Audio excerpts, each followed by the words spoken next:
khona lengwalana bathi yasho mama sala beke bekhuza abantwana madoda bengene emthethweni wa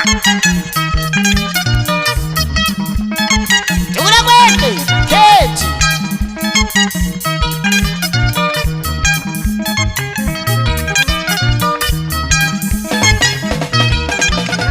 Sewuze wakuthola ukuthi ngayo Kethi Sewuze wafike kugcineni kwakho Sewuze wakuthola ukuthi ngayo Kethi Sewuze wafike kugcineni kwakho Kethi Kethi Kethi Babethi bekuzuthi bakudelela abantu bekula yuthi bambuluze umama kokutshela ukuthi useza kuloya ubaba kokula yuthi uzakufakela intobo zikutshela ukuthi izakudelela Kethi lina Kethi Babethi bekuzuthi bakudelela abantu bekula yuthi bambuluze umama kokutshela ukuthi useza kuloya ubaba kokula yuthi uzakufakela Kethi lina wa Kethi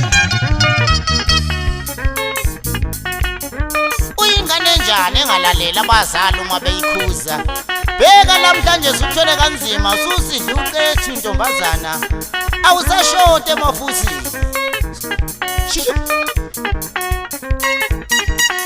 Kethi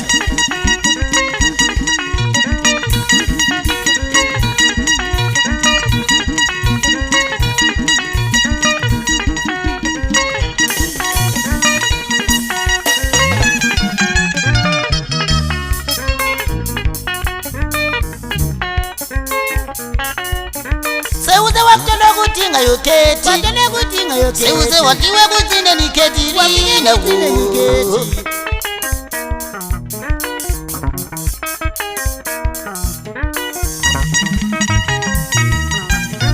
Ukonta maphola yini yali ngoma Uthethele nzima umntwana madoda she Beka lamla nyusuzidla lamanqini Kethi lamla nyusuzidla uCethi Kethi lamla nyusuzidla lamanqini Beka lamla nyusuzidla uCethi Uphelile uPethe emafusini madoda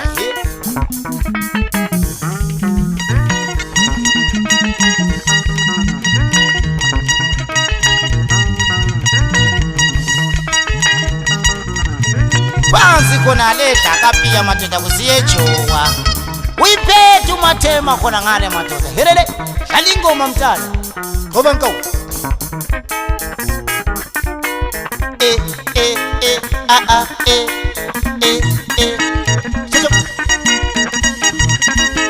wa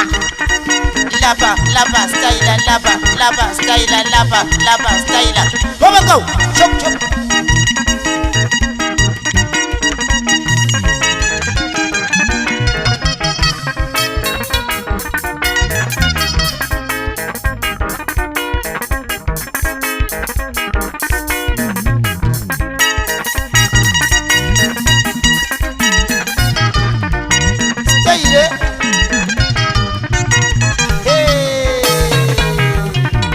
Siwiji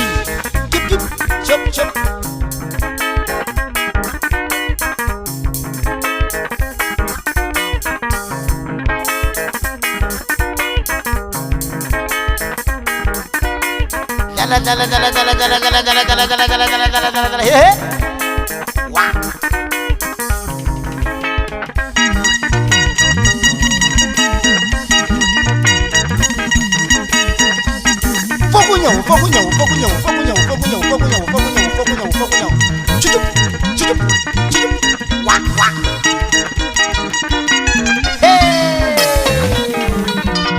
Yezo khumbulani fana kamadola Ungaphi unduna ibambe madoda faka nduna faka fokunyo chuchup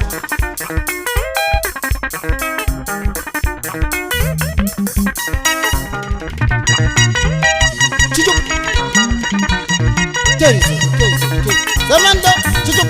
Khale madoda ingoma sethu siyaphansi khona lekumaphisa mchela nyimbo ngosandetseni matodeka tsana elele Shelela.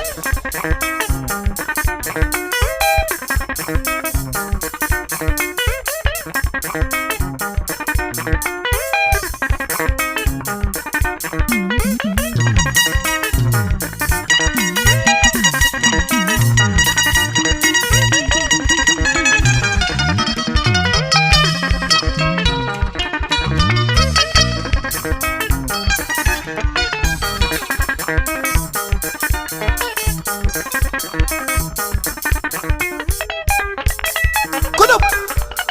Kobangkau.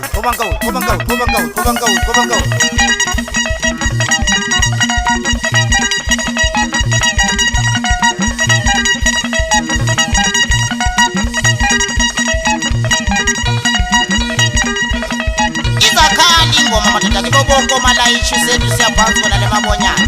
otapso no stress wa yezo stress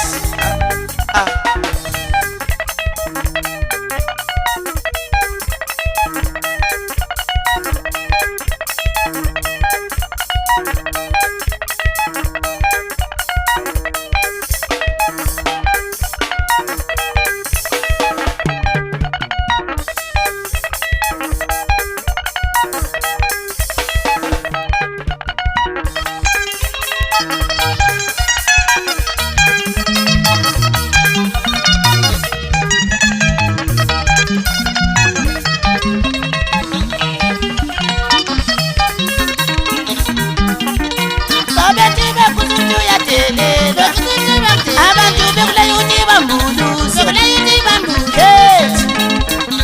bekulayuti batelele bekulayuti bambuluze abantu yezo kile menzi kile uzolimala Catherine mangalalela abazali bakho uzozisola Catherine mangalalela abazali bakho